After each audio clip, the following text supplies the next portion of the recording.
శ్రీకృష్ణాష్టమి సందర్భంగా సోమవారం మన చీరాల ప్రాంతంలో పలు దేవాలయాల్లో భక్తులు ప్రత్యేక పూజలు చేశారు. ఈ సందర్భంగా చీరాలలోని శ్రీకృష్ణుని దేవాలయాల్లో మహిళా భక్తులు ప్రత్యేకంగా శ్రీకృష్ణుని అలంకరించి వివిధ కార్యక్రమాలు చేపట్టారు. ఉట్టి కొట్టడం, చిన్నారులచే కోలాట కార్యక్రమాలు, అలానే భరతనాట్యం ఎంతగానో ఆకట్టుకుంది. పాపరాజు తోటలో ఉన్న శ్రీకృష్ణ గోశాలలో గోమాతకు కమిటీ నిర్వాహకులతో పాటు మహిళా భక్తులు గోమాతను ప్రత్యేకంగా అలంకరించి గోమాతకు ప్రత్యేక పూజలు చేశారు. అంతేకాకుండా వేద పండితులు వేద మంత్రాలు ఉచ్చరించి స్వామివారికి పూజలు చేసి భక్తులకు తీర్థ ప్రసాదాలు పంచిపెట్టారు. అంతేకాకుండా అక్కడికి వచ్చిన భక్తులు పశుగ్రాసాన్ని తీసుకొని గోమాతలకు ఆహారంగా అందించారు. అవి ఆహారాన్ని స్వీకరించి తింటూ ఉంటే అవి చూస్తూ భక్తులు ఎంతో పరవశించిపోయారు. మన కొత్తపేటలోని ఇస్కాన్ టెంపుల్ ఈ ప్రాంతంలో మంచి ఫేమస్. ఈ టెంపుల్లో శ్రీకృష్ణాష్టమి వేడుకలను భక్తులు భక్తి శ్రద్ధలతో ఎంతో ఆనందంగా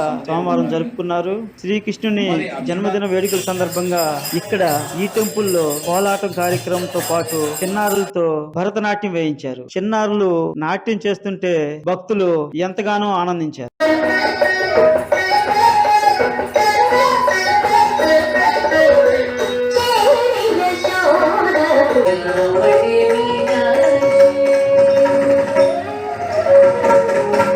చీరాల ప్రాంతంలోనే కాకుండా చీరాల చుట్టుపక్కల ఉన్న గ్రామాల్లో సైతం శ్రీకృష్ణుని జన్మదిన వేడుకలను ఘనంగా జరుపుకున్నారు.